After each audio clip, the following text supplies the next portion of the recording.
Good morning, everybody, and welcome to our senior software capstone project, midterm presentation. As you can see, our topic was machine learning and cybersecurity, so two kind of buzzwords in the world of technology. Just a little bit of background for the project. My name is Sam Boyer.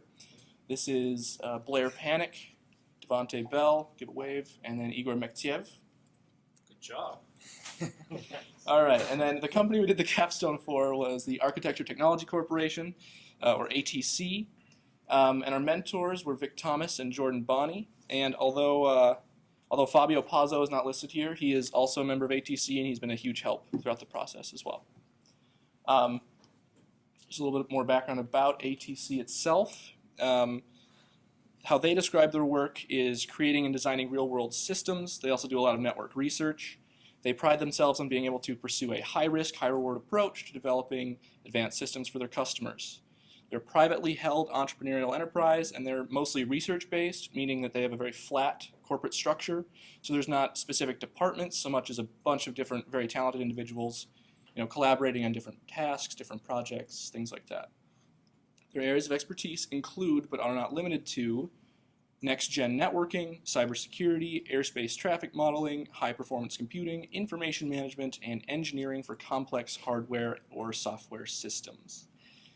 So describing sort of the need or the question being answered by our project, IDS, or intrusion detection systems.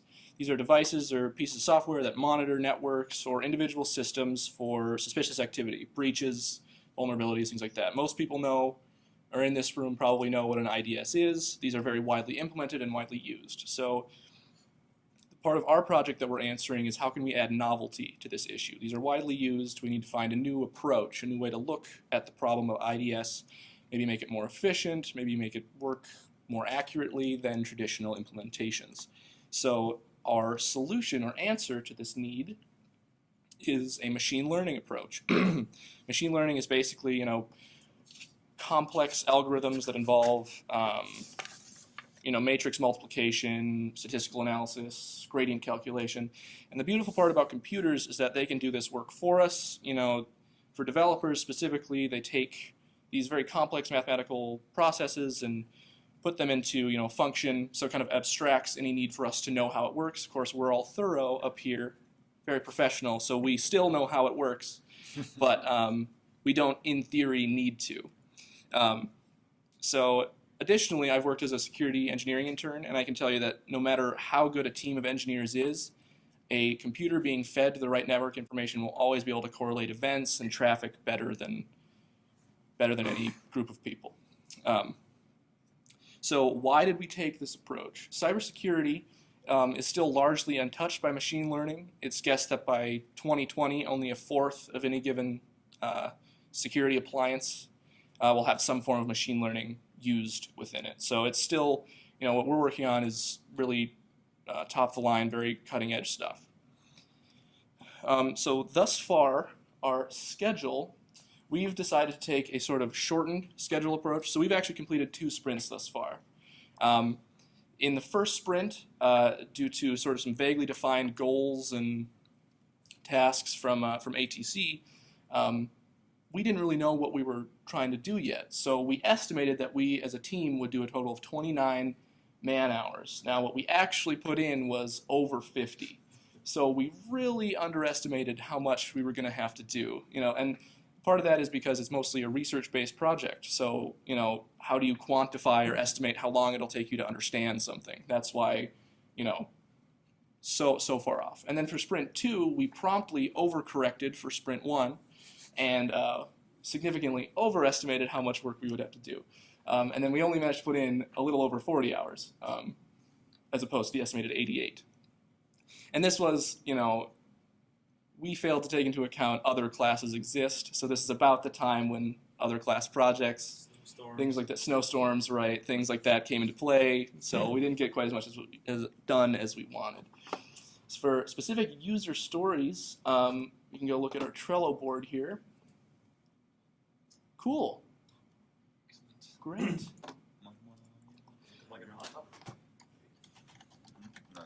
So like I said, This is mostly research-based, so user stories were very difficult to come up with. Because often some of the tasks would just span for Right, weeks right. at a Like time. some of these that are considered in progress. Research metrics needed to analyze a network during a potential attack. We started with some metrics at the beginning. That's already changed by now, and it's going to keep changing throughout the course of the semester. So, we have these that are kind of back end, what we're still looking at. And then in Sprint 1 and 2, most of all of these, the blue, that's R&D. So this is mostly research stuff. And of course, research is still ongoing. Sprint 2 spent 40 hours looking through data sets provided by ATC.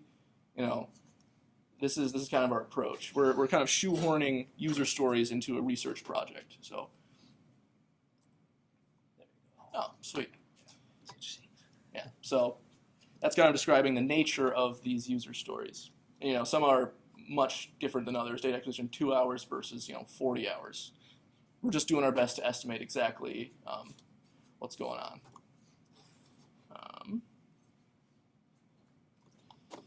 So as to what we have thus far, we kind of broke down our overall architecture into 3 major components.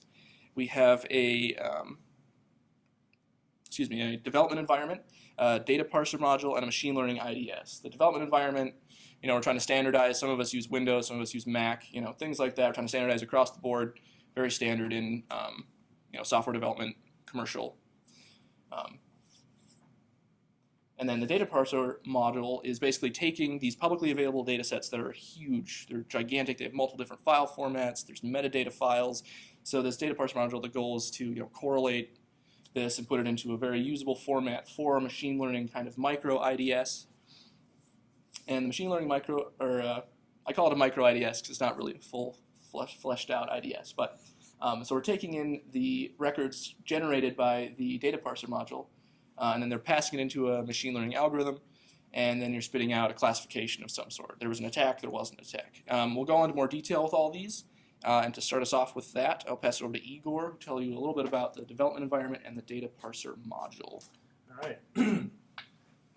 So let's talk about development environments. So speaking from experience, when a large team of people or developers work on a project, and finally on a Friday night, the CEO or CTO comes in and says, you know what, we're pushing this to production, we're going live. And developers push their code, and all of a sudden, stuff doesn't work. Stuff breaks, nothing works. Or one developer worked on the module, he has to go on vacation, and he transfers his knowledge to another developer, gives them that code base, and it doesn't work. CEO comes back and says, screaming at you, and you're like, what's going on? You work on my machine. I don't know why it doesn't work on your machine. So this is where this framework comes into place. So we decided to address this particular issue of consistency between development environments, between different teams and people, through Vagrant and Ansible. So for those of you who are not familiar with this, Vagrant is, you can think of it as a virtual machine, like your VMware or VirtualBox, except it allows you to standardize your environment by putting the descriptions of those machines into sort of a script format. You can say, hey, I want to have a machine based on Ubuntu, on Linux, on Windows with 4 cores, and for example with 16 gigs of RAM. And then on top of that, I want to be able to allow my developer to code in the ID of their choice, be it Sublime Text, Atom, Visual Studio Code, and whatever. And then as they edit that code, it gets synced seamlessly inside of the virtual machine on your environment, be it Windows, Mac, or whatever. And that code is available, and you can run your scripts on the platform that is needed. Where the Ansible comes in, allows you to provision those machines with whatever frameworks you want. In our case, it was, I believe, a Debian machine, the latest Debian, I think it was Stretch or something.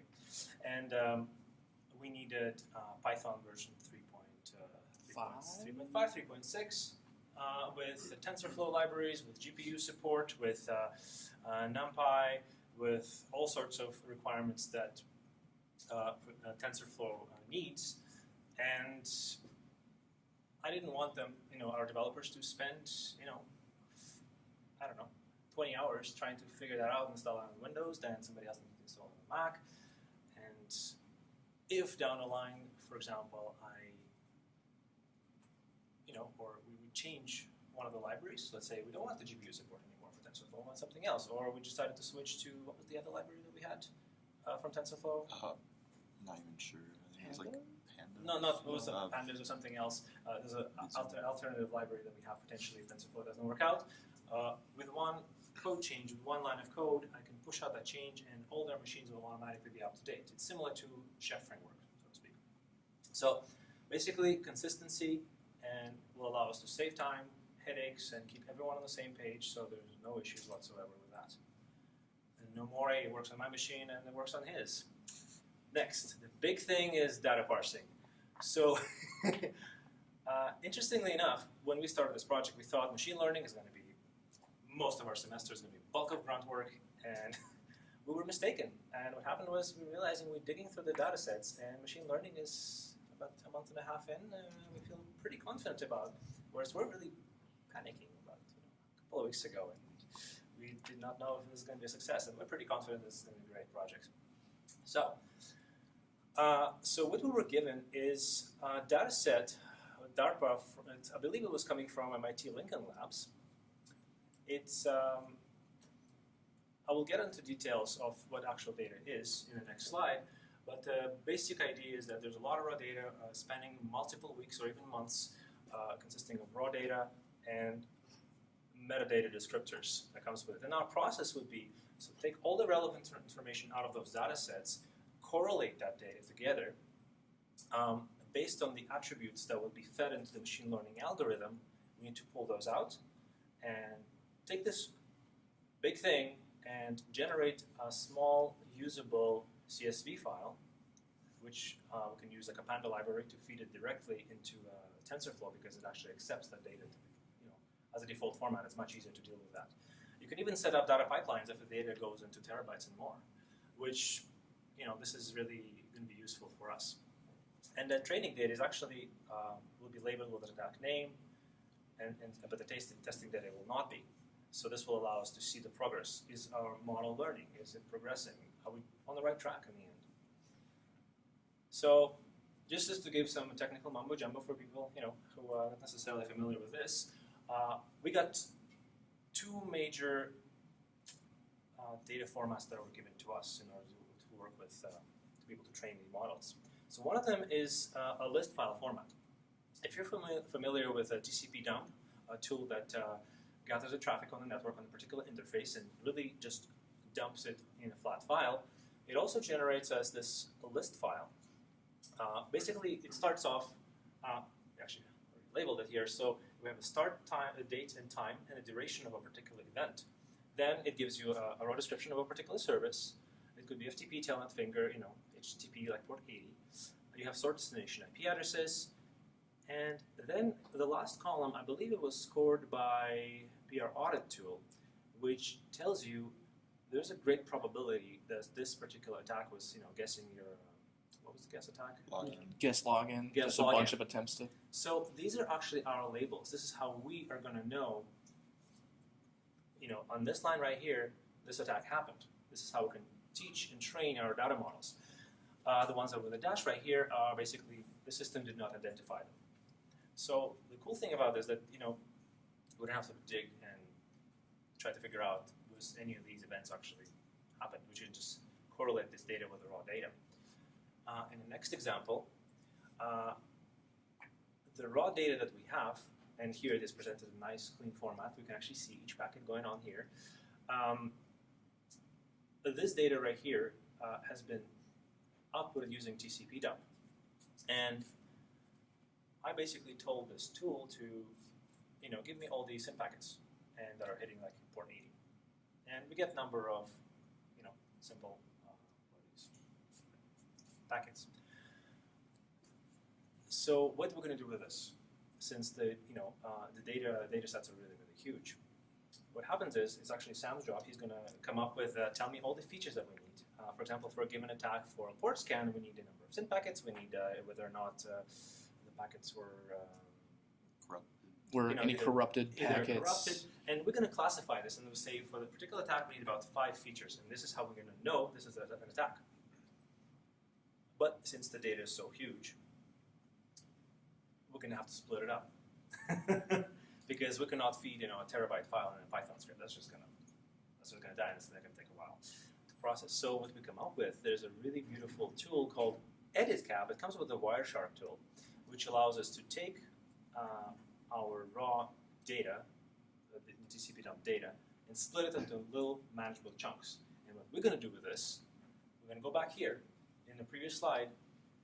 We're going to take each one of these time frames. I'm going to say this is a guess attack, and we're going to pull out each known attacks into little chunks. And we go back here. We're going to split them into small files, and later on, we're going to pull out all of these, all the relevant information. For example, number of SYN packets, number of whatever features we need, and we're going to correlate and generate all these training data sets into one coherent CSV file. And the cool thing, we can do this in parallel using multi-threaded processes. So, and basically the whole idea is we take this enormous, crazy data set that's just overwhelming, split it in small, manageable chunks, correlate that stuff, and create a nice and beautiful training data set here. That's kind of the idea behind our data parsing module. And I will actually pass the next slide, which is going to be about machine learning, to our mastermind Blair. Okay, so hi. So basically, for the machine learning aspect, we're using Python for the scripting language, and we're using a package library in Python called TensorFlow. For our demo, we actually have a repository provided by Martin Gorner. He did a study for digit recognition, which we found to actually be able to help us correlate it with the data intrusion. And I'll explain that slightly later. But for the image portion, he basically took a 28 by 28 image matrix, and then he flattened it to, so he has the image on the left, and then he flattens it into a single array on whether or not the pixel is actually black or white, giving it a value of 0 or 1. And then when he flattens it, it'll be 784 bits in length, or indices in length, since 28 times 28 is 784, so each position in the larger matrix can flatten into a single one. And then the number of neurons is just associated to the potential digits from 0 to 9. And the way that this helps us is we're actually not starting with that 28 by 28 matrix. We're starting with just a single flat array. And for each index, we're just going to have a list of features. And then on the bottom, instead of numbers, we're just going to have the types of attacks. So we're just correlating what he's done and just altering it in a way that actually suits our needs. And then this is where I can go into a demo. Just exiting stage.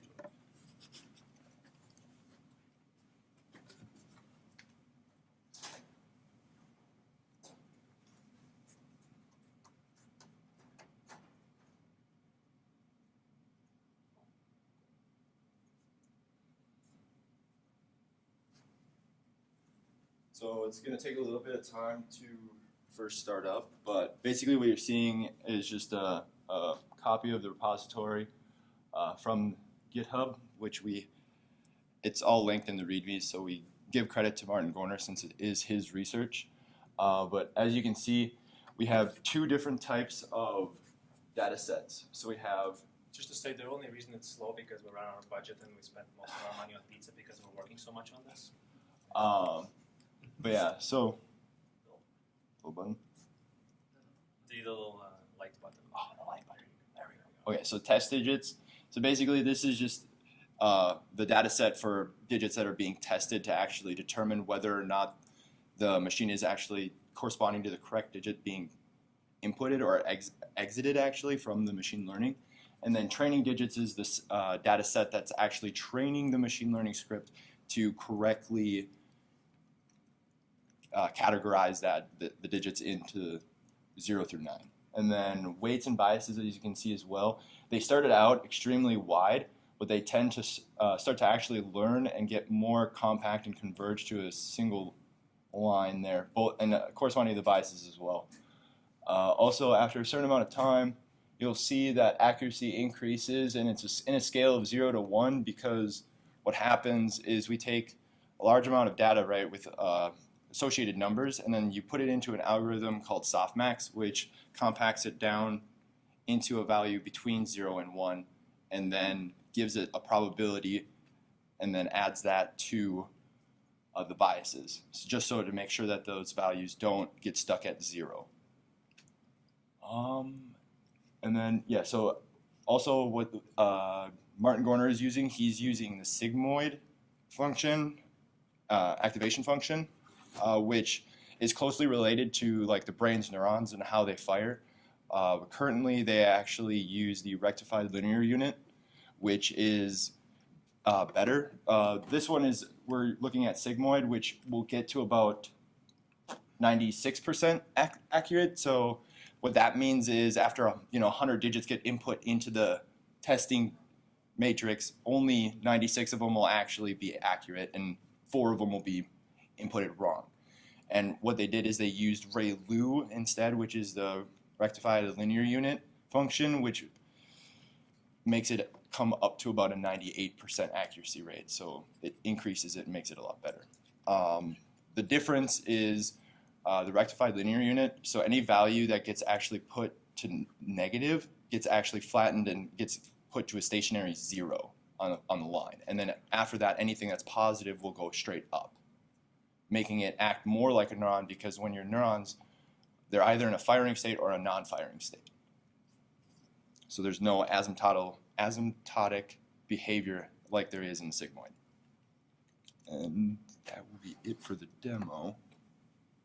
And then also, if you have any further questions, you can ask me afterwards too, because there is more information that I have, just a little bit more in depth.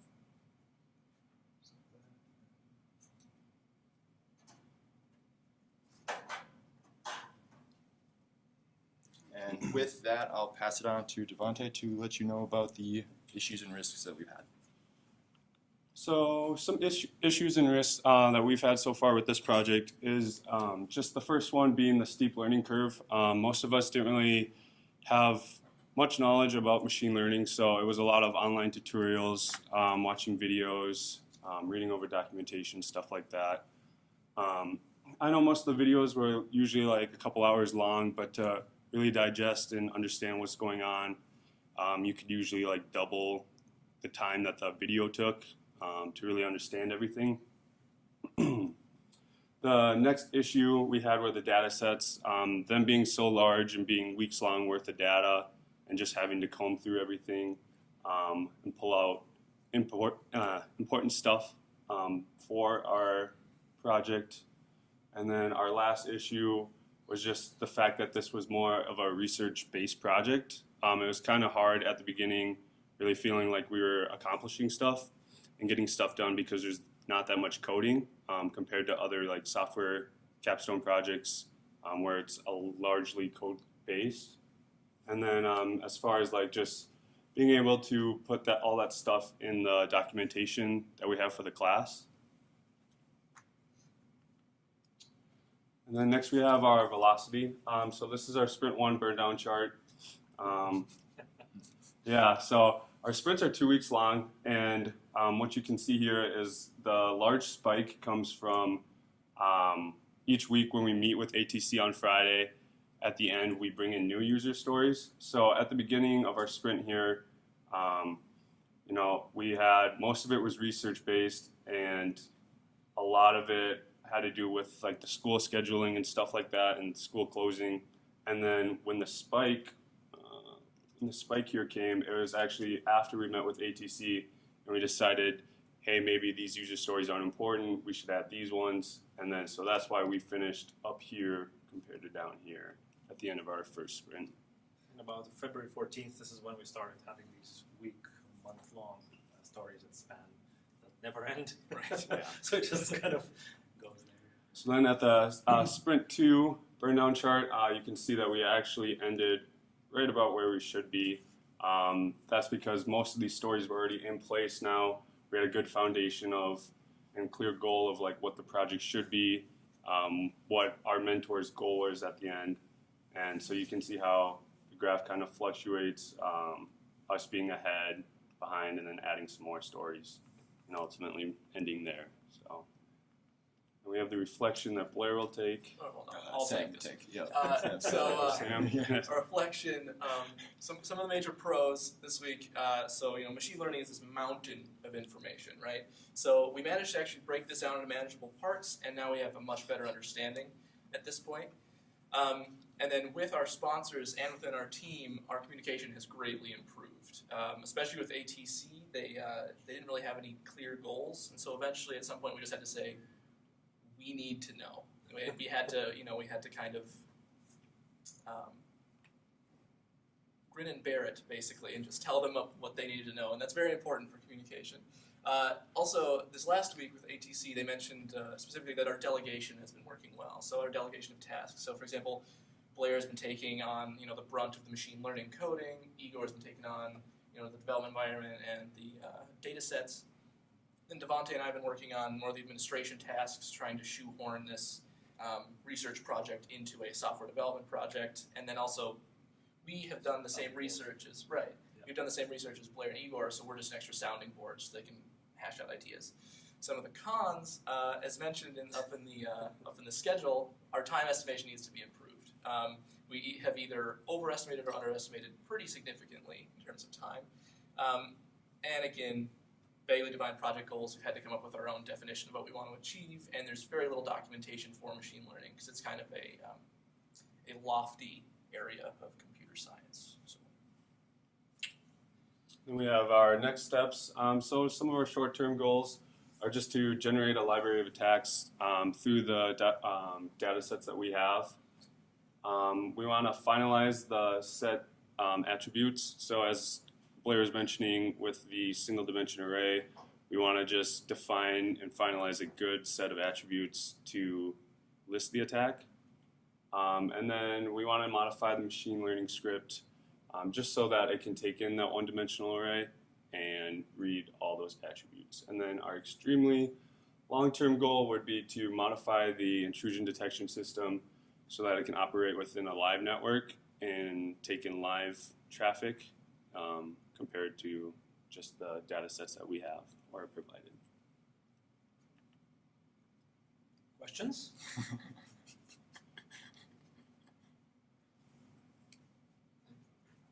Nothing behind you. I like what you guys have done. I guess the main question I have is you have this process where you're taking everything into a single domain, or a single realm. Yep. Why should I believe that you're going to be able to define using that denial of service? It's funny that you actually mentioned denial of service. So the data sets, it's actually so we're really focusing on the TCP dump right now. So denial of service, let's just take, the SYN flood, for example. The TCP dump is actually tracking in sessions, individual, TCP handshake connections. So the problem with the SYN flood is that it's trying to start a bunch of new connections, right? So the TCP dump data set will not actually be useful for us to detect DOS specifically.